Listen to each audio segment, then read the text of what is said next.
Sa totoo lang, bilang isang Pinoy, aminado ako na mabilis mapukaw ang ating mga atensyon sa tuwing nababanggit ang Pilipinas o nagiging sentro ang ating bansa ng mga papuri, pagpaparangal, lalong-lalo na kung nakakatanggap tayo ng pagbabatikos mula sa iba pang bansa. Pero chill ka lang, dahil ang topic natin ay nakafocus sa positibong atensyon na maaaring kinalalagyan ng Pilipinas sa world stage ngayon. Hindi ba kayo nagtataka kung bakit parang tila panay ang pagsuyo sa atin ng dalawang pinakamalakas na bansa sa daigdig? Tama, ang US at ang China.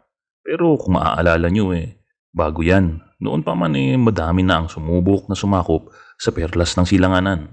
Makes you wonder, ganun na nga ba talaga kaimportante ang Pilipinas sa Asia Pacific and maybe the rest of the world? Halina, samahan niyo uli ako at i-explain ko sa inyo kung bakit nga ba nagkaganito at paano.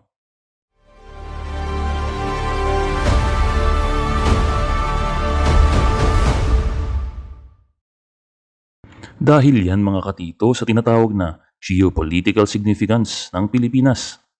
Ito ay ang pagiging importante ng political standing ng isang bansa dahil sa lokasyon nito sa mapa. Pasimplehin pa natin. As you can see, ang Pilipinas ay nasa sentro ng Asia Pacific, ang mismong dahilan kung bakit lagi itong napapagitna sa dalawang nag-uumpugang mga motibo ng bansang China at US. Kasi nga, ang kinatitirikan ng bansa ay napaka-strategic sa larangan ng ekonomiya. Dahil ito ay nagsisilbing isang gateway sa kalakalan, transportasyon at pinakaimportante sa lahat ang seguridad ng mga bansang nakapaligid sa Asia, sa Pacific Ocean and the rest of the world. Isang example na nga dyan ay yung umiinit na tensyon sa pagitan ng Taiwan, China at USA, kung saan gustong bawiin ng China ang soberenya mula sa ngayong nakabukod na Taiwan. Pero alam nyo ba na crucial ang Pilipinas kung bakit hindi pwedeng basta-basta atakihin ng China ang Taiwan? Dahil yan sa isang rehiyon na kung tawagin ay ang Bashi Channel.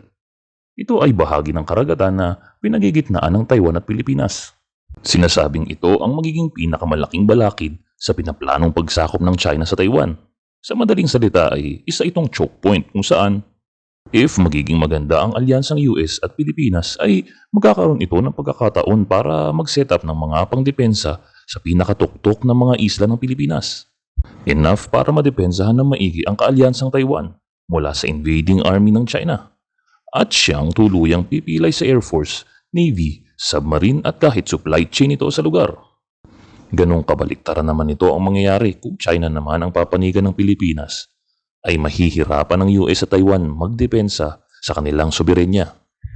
Kaya nga ba kapansin-pansin na gano'n na lang ang panunuyo ng mga bansang nabanggit sa ating lupang sinilangan?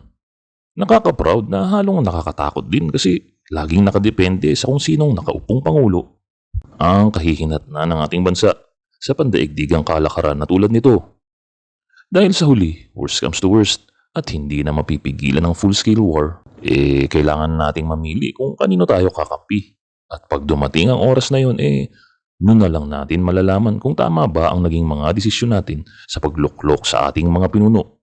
Kaya hanggang sa muli mga katito, salamat sa panonood.